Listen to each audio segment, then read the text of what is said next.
আল্লাহ নিশ্চয়ই একজন মহান আল্লাহ রয়েছেন।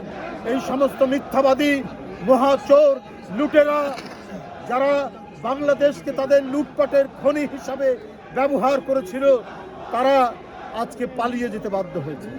আজকে সেই সমস্ত মানুষরা যারা সততার রাজনীতি করেছে, মুক্তিযুদ্ধ থেকে শুরু করে সমস্ত গণতান্ত্রিক আন্দোলনে যারা জনগণের পক্ষে থেকেছে, আব্দুল সালাম পিন্টুরা, আপনার যারা নজরুল ইসলাম খানরা প্রত্যক্ষ মুক্তিযুদ্ধে অবদান যারা সৃষ্টি করেছে, তাদেরকে ধ্বংস করার আপনার সমস্ত আয়োজন করেছেন শেখ হাসিনা।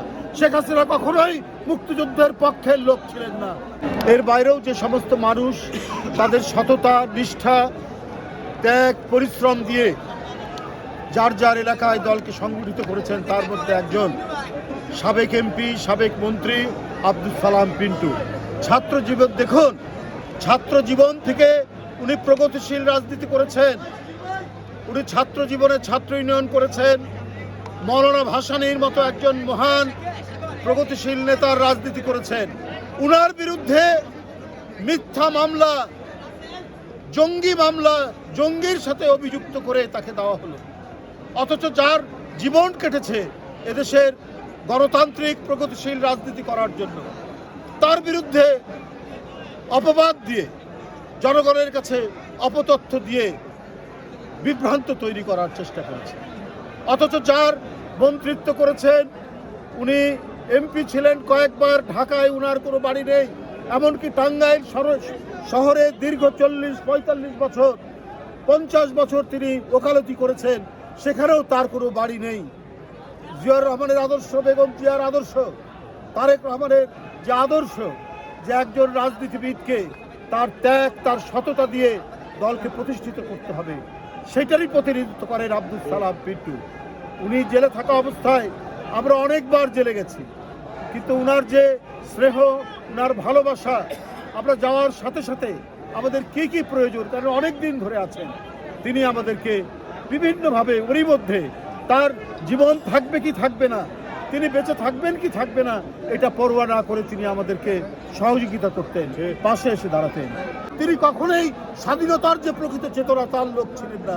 কারণ তিনি বারবারই চেষ্টা করেছেন, যারা সত্যিকার অর্থে দেশের স্বাধীনতা চান, যারা মুক্তিযুদ্ধে অংশগ্রহণ করেছে, তাদেরই ক্ষতি করার চেষ্টা করেছে।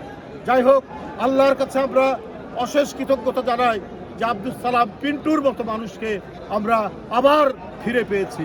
যে কথা উনি বলেছেন, এই যে ছাত্র জনতা নিজের রক্ত ঝরিয়ে, নিজের জীবন দিয়ে, এবং 15 বছর এদেশে জাতীয়তাবাদী শক্তি, গণতান্ত্রিক শক্তি, অনেকে জীবন দিয়েছেন, অনেকে পঙ্গু হয়েছেন, অনেকে গুম হয়ে গেছেন, অনেকে অদৃশ্য হয়েছেন। এই অবদানের ভিত্তিতে আজকে আমরা গণতন্ত্রের পথে যাত্রার শুভ সূচনা হয়েছে।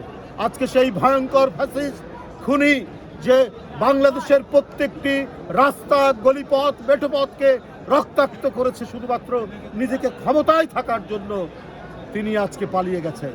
তার যারা গুণ কীর্তন করেন দেশের ভিতরে, দেশের বাইরে, একটা জিনিস আমাদের মনে রাখতে হবে, তারা বাংলাদেশের স্বাধীনতায় বিশ্বাস করে না। আমরা আব্দুল সালাম পিন্টু আজকে বেরিয়েছেন, আমাদের মাঝে পেয়েছি। আল্লাহ তার দীর্ঘ জীবন দিন, অনেক দিন যাতে আমরা তাকে পাই আমাদের মাঝে।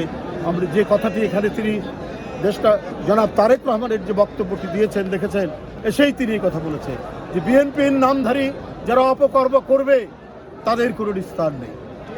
তাদেরকে আমরা, শেখ হাসিনার কোনো পুনরাবৃত্তি যেন না হয়, এই দেশকে আমাদেরকে সুন্দরভাবে গণতন্ত্রের পথে আমাদের পরিচালিত করতে হবে। সকলকে ধন্যবাদ জানাচ্ছি।